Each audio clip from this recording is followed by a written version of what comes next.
রবি খুব গরিব ছিল। একদিন রাস্তার ধারে সে একটা মানি ব্যাগ পেল। ভিতরে অনেক টাকা আর একটা পরিচয়পত্র।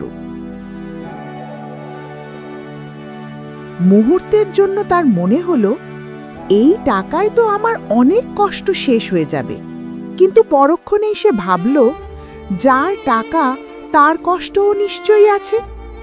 রবি পরিচয়পত্র দেখে সেই লোকটার বাড়ি পৌঁছে গেল।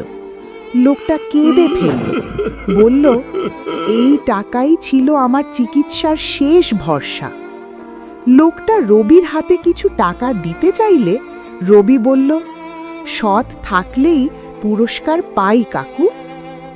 এক সপ্তাহ পর রবির স্কুলের ফি মাফ হলো, কারণ সেই লোকটাই ছিল স্কুলের ট্রাস্টি।